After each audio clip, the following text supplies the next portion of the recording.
जम्मू कश्मीर की सियासत में बड़े बड़े नाम हैं और बहुत बड़े बड़े परिवार भी, लेकिन कुछ परिवारों की संतानें इस विरासत को आगे लेकर गई और कुछ लोग पीछे रह गए। कश्मीर संभाग और जम्मू संभाग के भीतर कई ऐसे नाम हैं जो इस समय सियासत में कद्दावर नेता हैं, जहां कद्दावर नेता रहे हैं। उनकी जो संतानें हैं, उनकी जो पीढ़ियां हैं, वो आज भी इस लेगेसी को आगे लेकर जा रही हैं, विरासत को आगे बढ़ा रही हैं। लेकिन क्या वजह है कि जम्मू के कुछ बड़े नेता, जिनका नाम शुमार होता था बड़े बड़े नेताओं में, उनकी संतानें इस विरासत को आगे नहीं ले पाई? उस पर बात करेंगे। मेरे साथ अहमद अली फयाज, सीनियर जर्नलिस्ट हैं। आपका फयाज साहब बहुत बड़ा तजर्बा है। उसी तजर्बे के तहत मैं आपको ये पूछ रहा हूं कि कश्मीर संभाग के बड़े बड़े घराने जो हैं, नेताओं के घराने, उनकी संतानें बहुत आगे तक चली गई इस विरासत को लेकर, लेकिन जम्मू संभाग में कहीं ना कहीं पिछड़ापन आ गया। दोनों जगहों पे ऐसे पॉलिटिशियंस हैं, कश्मीर रीजन में भी और जम्मू रीजन में भी, जहां पे बाप ने बेटे को अब इसी लाइन पे डालना कोशिश की, वो आगे चला या नहीं चला। आप बता रहे हैं जम्मू में, ये बात सही है कि जम्मू में ऐसे लोग कम हैं, या ऐसे खानदान हम कहेंगे कम है, और कश्मीर में ज्यादा है। वजह क्या है, वही पूछ रहा हूं। मैं अब बता रहा हूँ। कश्मीर में जो पॉलिटिक्स है, ये एक पैशन है। इसको कई लोग लेते हैं, उनको ये लगना चाहिए कि हम क़यादत प्रोवाइड कर रहे हैं, एक पब्लिक सर्विस भी प्रोवाइड कर रहे हैं। जम्मू में ज्यादातर लोग अक्सर वो हैं जो तरजीह देते हैं बिजनेस को। फिर वो अपने बिजनेस को प्रोटेक्ट करने के लिए या तो न्यूज़पेपर चलाते हैं या पॉलिटिक्स में आ जाते हैं। ये एक बड़ा फर्क है कश्मीर में और जम्मू में। लेकिन इसका ये मतलब नहीं कि सारे के सारे ऐसे। मिसाल मैं आपको दे देता हूँ। अगर आप जम्मू में ले लेंगे, अगर आप चुनाव वैली से शुरू कर लेते हैं। मिसाल के तौर पर अताउल्लाह सहरवर्दी साहब, बहुत बड़े वरिष्ठ लीडर नेशनल कॉन्फ्रेंस के रहे हैं, जिनकी तारीख से आप अच्छी तरह से वाकिफ हैं। उनके साहिबजादे खालिद नजीब सहरवर्दी, वो मिनिस्टर ऑफ स्टेट होम भी आए, MLA भी बने। बशीर अहमद किचलू साहब, जो नेशनल कॉन्फ्रेंस के जनरल सेक्रेटरी, इंपॉर्टेंट लीडर, कश्तवार से, उनके बेटे सजाद अहमद किचलू, वो भी मिनिस्टर बने और यहाँ पे MLA भी बने। तो ये है वहां पे। डॉक्टर करण सिंह को आप ले लीजिए, जो एक बार उधमपुर सीट से भी इलेक्शन जीते थे, सदर रियासत थे, महाराजा के बेटे हैं, सुपुत्र थे। और उनके बाद 96 के इलेक्शन में डॉक्टर फारूक अब्दुल्ला ने उनके बेटे को, जो आजाद शत्रु सिंह है, नगरोटा से उनको दिया था, उनको जताया, जो जीत भी गए और मिनिस्टर ऑफ टूरिज्म भी बन, कैबिनेट मिनिस्टर। उसके बाद उनके दूसरे बेटे भी आ गए, विक्रमादित्य सिंह, वो डिफरेंट पार्टीज में रहे। और फाइनली ये दोनों बेटे उनके दोनों MLC बनने के बाद बीजेपी में चले गए। डॉक्टर करण सिंह साहब खुद अभी भी कांग्रेस में है। ऐसे कई लोग हैं। हाँ, ये बात सही है कि मंगत राम शर्मा जी हैं, इनके कोई यहाँ पे साहिबजादे ऐसे नहीं है, या मुला राम और रंगील सिंह जी। कुछ अगर आप पीर पंचाल साइड में भी जाएंगे, गुलाम अहमद गनाई एक मिनिस्टर हुआ करते थे, इनकी बेटी शहनाज गनाई, डॉक्टर शहनाज गनाई, जो MLC भी बनी नेशनल कॉन्फ्रेंस की, और अब वो भारतीय जनता पार्टी बीजेपी में है।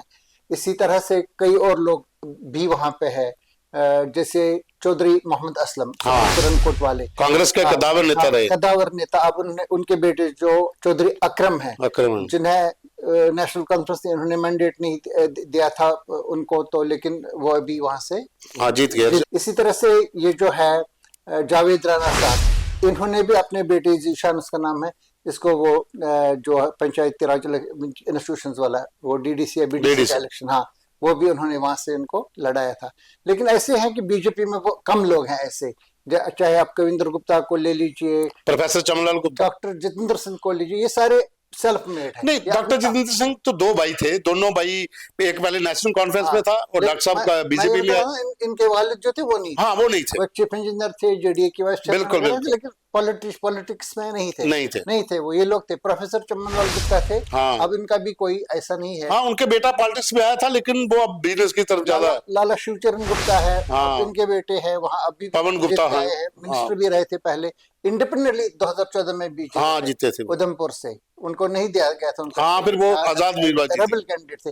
कुछ कुछ ऐसे हैं, लेकिन कश्मीर में ज्यादा है। एक तो जो रूलिंग पार्टीज है, रूलिंग पार्टीज नेशनल कॉन्फ्रेंस और PDP. National Conference Sheikh Mohammad Abdullah founder जो नेशनल कॉन्फ्रेंस, उसके बाद दूसरी जनरेशन डॉक्टर फारूक अब्दुल्ला, तीसरी जनरेशन उमर अब्दुल्ला साहब, और कई लोगों को अब ये लग रहा था वहीं पे रुकेगा। अब उनके बेटे हैं। ये दो इलेक्शन हुए, लोकसभा वाला इलेक्शन और असेंबली वाला इलेक्शन, इसमें उमर साहब के दोनों बेटे देखे गए। बिल्कुल। अभी तक उन्होंने नेशनल कॉन्फ्रेंस ज्वाइन नहीं किया फॉर्मली, कोई पद इनके पास नहीं, ये दोनों लेकिन साथ साथ चल रहे थे। ऐसा लग रहा है आने वाली पीढ़ी वो है, ये कन्फर्म है। ये तो है कि इनको इंट्रोड्यूस किया जा रहा है। बिल्कुल। दूसरी जो फैमिली है, वरिष्ठ फैमिली, वो है मुफ्ती मोहम्मद सईद। मुफ्ती मोहम्मद सईद। और उसके बाद 96 इलेक्शन में इन्होंने अपनी बीवी को भी, गुलशन जी को उन्होंने लड़ाई, वो हारी पहलगाम से, लेकिन बेटी जीती महबूबा मुफ्ती बिजबहारा से। और उसके बाद लगातार वो जीतती रही और चीफ मिनिस्टर भी बनी वो। अब इसके इनकी भी तीसरी जनरेशन इल्तिजा मुफ्ती, वो भी ये इलेक्शन लड़ी, वो हार गई, लेकिन काफी प्रोमिनेंट रही इसमें। और इसके अलावा जो फॉर एग्जांपल नेशनल कॉन्फ्रेंस के ही आप ले लेंगे, मियां अल्ताफ अहमद, इनके वालिद थे मियां बशीर अहमद, जो एमएलए रहे थे, मिनिस्टर रहे थे। उनके वालिद मियां निजामुद्दीन, एमएलए भी रहे थे, मिनिस्टर रहे थे। लगातार 10 में से उन्हें 9 इलेक्शन वहां से जीते। एक इन्होंने यहाँ से भी मियां बशीर 1983 का दरहाल से जीता था, कांग्रेस के टिकट पे उस वक्त। तो ये एक फैमिली है। अब मियां अल्ताफ साहब का बेटा मियां मेहर अली, इसको अब इंट्रोड्यूस किया गया इसी इलेक्शन में, कंगन से जीत गए, वो विधायक बन गए। मोहम्मद शफी ओडी दूसरे हैं। अब इन्होंने डॉक्टर सज्जाद शफी, जो पहले हेल्थ डिपार्टमेंट में काम करते हैं, इनको रिजाइन वहां से करा लिया, इलेक्शन लड़े और पहला ही इलेक्शन वो मतलब वहां जीता उन्होंने, अभी 2024 वाला इलेक्शन। अब वो एमएलए है। अब्दुर्रहीम राथर साहब भी हैं, उनके बेटे जो हिलाल अहमद राथर हैं, वो पीपल्स कॉन्फ्रेंस में हैं। अभी तक वो नेशनल कॉन्फ्रेंस में नहीं है, वो इलेक्शन भी नहीं लड़े, लेकिन बहुत सारे लोगों का ये भी अंदाजा है कि ये भी शायद एक दिन राथर साहब की जगह त्रायर शरीफ से लड़ेंगे और नेशनल कॉन्फ्रेंस के टिकट पे लड़ेंगे। हालांकि अभी तक ये मतलब कयास आ रहा है, अभी किसी को ये मालूम नहीं क्या वो वाकई छोड़ करके आएंगे इसमें या लड़ेंगे, अब किसी को पता नहीं। लेकिन ऐसे हैं। अली मोहम्मद सागर जो है, ये भी एक बहुत ही इंपॉर्टेंट लीडर है। 1977 का जो कैंपेन कश्मीर में चलाया था, वो अली मोहम्मद सागर और मुबारक गुल, इन दो लोगों ने ये, तो मुबारक गुल का बेटा नहीं आया अभी, उन्होंने ये चलाया था। मैं अभी अली मोहम्मद सागर की बात कर रहा हूँ। और इनको 1983 में पहली बार नेशनल कॉन्फ्रेंस ने टिकट दिया था जैनक अदल से, और उनको 38,000 वोट मिले थे, जो उनके मुकाबले थे उनको कोई 10-1200 वोट ओनली। अच्छा, हाँ, 1200 वोट्स, कंप्लीट स्वीप 1983। उसके बाद लगातार इसने इलेक्शन जीते हैं। अब वो कॉन्स्टिट्यूंसी भी बदल गई, अब वो खानियार उसका नाम है, अब वो खानियार से लड़ती हैं। अब इन्होंने इस इलेक्शन में इन्होंने अपने बेटे जो सलमान सागर हैं, जो पहले मेयर थे श्रीनगर म्युनिसिपल कॉर्पोरेशन, पहले वो 2010-11 का जो इलेक्शन था, ये जो म्युनिसिपल कॉर्पोरेशन का, वो उन्होंने जीता था वहां से। जो ये बीच में हुआ था 2005 में नहीं आए थे, 2000 उसके बाद जो हुआ था इलेक्शन म्युनिसिपल का, वो मेयर बने थे श्रीनगर से। अब वो एमएलए भी बन गए हैं हजरत बल से। खुद अली मोहम्मद सागर खानियार से। मतलब इस तरह की कई फैमिलीज वहां पे हैं। Not only national conference, PDP भी है, दूसरी पॉलिटिकल पार्टीज की भी, जो अपने मतलब जो उनके बेटे हैं या जो बेटियां हैं, उनको वो ला रहे हैं। अच्छा, एक सब बात आती है, जैसे सियासत में प्रधानमंत्री भी कहते हैं कि पहले बाप फिर बेटा, पहले बाप फिर बेटी, मतलब इस तरह से खानदान पूरा चलता है। आम लोग जो हैं वो सियासत से दूर हो जाते हैं। तो मैं नेशनल लेवल की बात अगर ना करूं, तो जम्मू कश्मीर के भीतर जब नया जो लड़का जो पॉलिटिक्स में आता है, वो जब ये सोचता कि इन परिवारों के ही सब लोग जीतते जाएंगे, इनके ही आगे बेटे इलेक्शनों में लड़ेंगे, तो नए लड़कियों को ऐसा लगता है कि मेरा रास्ता बंद कर दिया गया है। ये बात सही है कि लेवल प्लेइंग फील्ड नहीं मिलता है। मतलब मैं भी और आपका बेटा भी इलेक्शन लड़े, तो उसके मुकाबले में किसी मिनिस्टर, चीफ मिनिस्टर का बेटा हो, लेवल प्लेइंग फील्ड नहीं मिलता है। हाँ। उनकी सिक्योरिटी ज्यादा है, लोग उनको जानते हैं, न्यूज उनकी आ जाएगी ज्यादा। लेकिन इस चीज को, डायनास्टी को, खासतौर से बीजेपी की सरकार ने इस तरह से डिमोनाइज किया है, जैसे ये एक जुर्म है, इनक्रिमिनेट इसको कर दिया है कि बेटे के बदले बाप की जगह पे अगर बेटा लड़ रहा है, तो ये सिर्फ मतलब जिसको हम कश्मीर में SRO 43, बिल्कुल SRO 43 पर तमाम जो नेता है वो SRO 43 के तहत उनके बेटे लग रहे हैं। ऐसा नहीं है। अपनी लेवल पे वो लोग साबित कर, क्योंकि अल्टीमेटली किसको चुनना है? लोगों को चुनना है। वली मोहम्मद ये तो एक लीडर थे नेशनल कॉन्फ्रेंस के, जो स्पीकर भी रहे थे, जो तालाब खटीका में 1994 मार्च में यहाँ पे मारे गए। उसके बाद उनकी बेटी को नेशनल कॉन्फ्रेंस ने टिकट दिया 1996 में और वो जीती। एक ही बार वो हारी, बाद में वो अच्छे मार्जिन से अभी भी वो जीती है, मिनिस्टर भी है। इससे पहले भी 2 बार वो मिनिस्टर रही हैं, 96 में भी और 2008 के इलेक्शन में भी वो जीत के आई थी और मिनिस्टर बनी थी। तो ऐसे कुछ लोग हैं जो अपना लोहा मनवाते हैं अपने लेवल पे, वो चलते हैं। लेकिन बीजेपी और इसके कुछ साथी जमातों ने इसको इस तरह से डिमोनाइज किया, हालांकि उनके जो वालिद हैं वो खुद मिनिस्टर रहे हैं और ये उनके बदले उसका बेटा है, वो भी कह रहे हैं उनको डिजास्टर सुना। अच्छा फयाज साहब, एक सवाल मेरा और था। कश्मीर की पॉलिटिक्स की हम बात करते हैं, जैसा आपने पहले कहा कि कश्मीर में पॉलिटिक्स को लेकर हर कोई व्यक्ति जो है वो मैदान में आना चाहता है।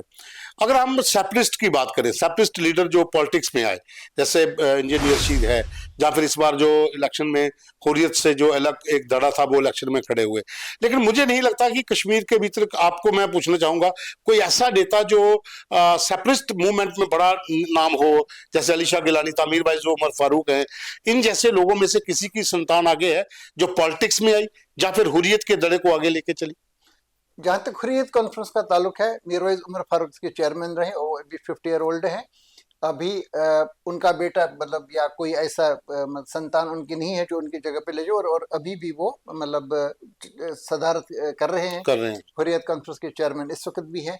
वो भी एक पॉलिटिशियन के फर्जंद हैं।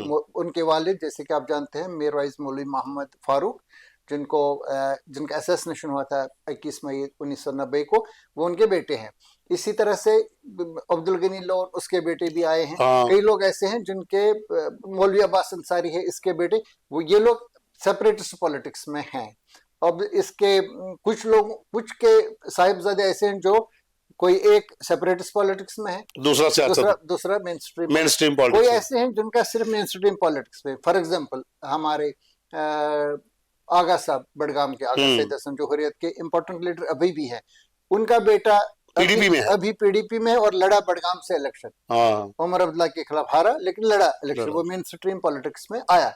ऐसे कई लोग हैं जो, अली शाह गिलानी का कोई नहीं है, नहीं उनका कोई नहीं है, ना उनका सेपरेटिस्ट पॉलिटिक्स में है, ना मेन स्ट्रीम पॉलिटिक्स पे इनका कोई नहीं है। प्रोफेसर अब्दुल गनी भट्ट का, उनका भी कोई नहीं है। ऐसे कई लोग वहां पे हैं सेपरेटिस्ट, जिन्होंने अपने तक ये महदूद रखा, इसके बाद उन्होंने नहीं। लेकिन कुछ ऐसे हैं जो किसी न किसी जगह पे जगह ढूंढ लेते हैं, वो आइडियोलॉजीज चेंज करते रहे हैं, कभी हिंदुस्तान, कभी पाकिस्तान, कभी आजादी, ये सारी चीजें बदलते रहते हैं, लेकिन क़यादत हासिल करना चाहते हैं। मैं जम्मू की बात करता हूँ। जम्मू में स्वर्गीय मदन लाल शर्मा, जो एक नॉर्मल किसान फैमिली से आए, फौज में थे, फौज से वापस आए, उन्होंने कांग्रेस ज्वाइन की और कांग्रेस में वो इलेक्शन लड़े, नेशनल कॉन्फ्रेंस के डेलीगेट भी रहे हैं। उसके बाद उनके भाई श्यामलाल शर्मा कांग्रेस में भी रहे, अब भाजपा में भी है, मंत्री भी रहे हैं। अब मदन का बेटा है वो सतीश शर्मा, वो अब मंत्री है। वो इलेक्शन इस बार उन्होंने इंडिपेंडेंट जीता। उनके दूसरी तरफ देखें तो गोविंद राम शर्मा मंत्री रहे हैं, उनके बेटे हैं डीडीसी मेंबर हैं, लेकिन उनको प्लेटफॉर्म ही नहीं मिल पाया भाजपा की तरफ से कि वो इलेक्शन लड़ते। इसी तरह से बहुत से ऐसे बड़े नेता हैं, जब उनके ज्यादा जो बुजुर्ग हो गए या फिर वो इस दुनिया से चले गए, उनके बेटों को उन्हीं की पार्टियों ने तवज्जो नहीं दी। उसकी वजह क्या हो सकती है? ज्यादा तौर पर मुझे ये लग रहा है कि यहाँ पे जो चाहे कांग्रेस है या नेशनल ये जो है बीजेपी है, एक फर्क है कश्मीर और जम्मू के मुकाबले में, मतलब पॉलिटिक्स का जब हम बात करते हैं। हाँ, वही मैं, कश्मीर में चाहे कांग्रेस के लोग हों या नेशनल कॉन्फ्रेंस के लोग हों या पीडीपी के लोग हों, ये अपने तौर पे होते हैं, मतलब कोई लीडर वीडर। जम्मू में चाहे बीजेपी के लोग हों या कांग्रेस के लोग हों, इनका सारा कंट्रोल होता है दिल्ली में, इनके हेडक्वार्टर पे, वो वहां से डिसाइड कर लेते हैं। आपने देखा अभी जो लोग जीत के आए थे 2018 में, बड़े बड़े लोग, आपने देखा कविंदर गुप्ता, टिकट ही नहीं मिली, निर्मल सिंह जो एक्स चीफ मिनिस्टर्स रहे थे, डिप्टी चीफ स्पीकर्स रहे थे, डिप्टी चीफ मिनिस्टर, स्पीकर्स ये रहे थे, मिनिस्टर्स रहे थे। कितने सारे मिनिस्टर हैं जो आपके नजर में है, आज उनका नाम भी कहीं पे नहीं। तो ये डिसीजन वहां पे दिल्ली में लेते हैं, कश्मीर के डिसीजन ये खुद कश्मीर में लेते हैं। ये एक फर्क है। इस वजह से कश्मीर की पॉलिटिक्स को जम्मू पे भी बरतरी रही है। जम्मू में ऐसा कोई भी लीडर नहीं जो अपना डिसीजन अपने तौर पर लेकर के, और जो कोई लेता है वो कमजोर पड़ जाता। आपने देखा लाल सिंह का, कई लोगों का, ये फिर हार जाते हैं। मतलब क्योंकि इसकी वजह ये है कि इनका सेंटर, जो कंट्रोलिंग सेंटर होता है, वो है दिल्ली में। कश्मीर वालों का उस तरह से नहीं है।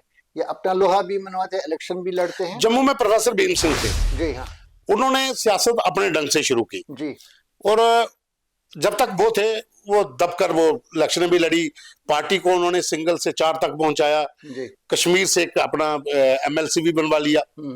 लेकिन उनके जाने के बाद पार्टी बिखर गई, अब वो अलग अलग पार्टियों में लड़ रहे हैं। तो जम्मू की जो आवाज उठाने वाली पैंथर थी अब वो लगभग खत्म हो गई। वो बात सही है। इनकी पार्टी से वाबस्ता जो लोग थे, इंक्लूडिंग ये जो रफीक अहमद शाह, ये निकल गए पार्टी से, और अक्सर लोग इसमें से बीजेपी में शामिल हो गए, कुछ लोग नेशनल कॉन्फ्रेंस में शामिल हो गए, जम्मू में यहाँ पे कांग्रेस के साथ शामिल हो गए। ऐसी है, मतलब अब आज की तारीख में जो नेशनल पैंथर्स पार्टी जिसको आप कहते हैं, इसके भी 2 टुकड़े हो गए। अब इसके वो सिर्फ हर्षदेव सिंह इसके लीडर, एक तरह से वो मनकोटिया जी हैं, मनकोटिया बीजेपी में आ गए दूसरी साइड। लेकिन ये सारे लोग इलेक्शन हार रहे। इसकी बड़ी वजह ये है कि यहाँ पे जो सेंटिमेंट है, जो यहाँ का, जिसमें हिंदू रिलीजन का इम्पोर्टेंट चीज है, जो डोगरा आइडेंटिटी है, उसकी ये एक मरकजी किरदार उसमें अदा करता है। इसको रिप्रेजेंट कर रही है यहाँ पे बीजेपी। कश्मीर में इससे सिचुएशन डिफरेंट है। वहाँ की जो एक्सप्रेशन है वो वहीं की लोकल एक्सप्रेशन है। बिल्कुल बिल्कुल। तो ये फयाज साहब ने एक बहुत अच्छी बात कही, हमारी स्टोरी का क्रैक्स भी यही है कि कंट्रोल जो है, रिमोट कंट्रोल, वो दिल्ली में है, खास करके जम्मू संभाग। जम्मू वालों ने दिल्ली में रखा है, कश्मीर वालों ने अपने पास ही रखा है। कश्मीर वालों का रिमोट कंट्रोल कश्मीर में ही है, वो वहीं से डिसीजन लेते हैं।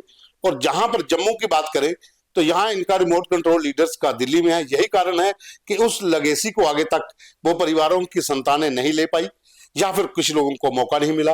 और जिन लोगों ने अपना खुद डिसीजन लिया, जैसे चौधरी लाल सिंह थे, वो भी लगातार इलेक्शन हारते गए, लोगों ने साथ नहीं दिया। जैसा उन्होंने कहा कि सेंटिमेंट्स हैं, वो एक अलग मुद्दा हो सकता है, लेकिन हमारी बात यही थी कि जो एक विरासत होती है सियासतदानों की, उसको कश्मीर के जो नेता हैं, उनकी जो संतानें हैं, उनकी जो परिवार हैं, वो इस विरासत को आगे लेकर जा रहे हैं। और जम्मू संभाग में कहीं ना कहीं ब्रेक लग चुकी है। अभी के लिए बस इतना ही, धन्यवाद।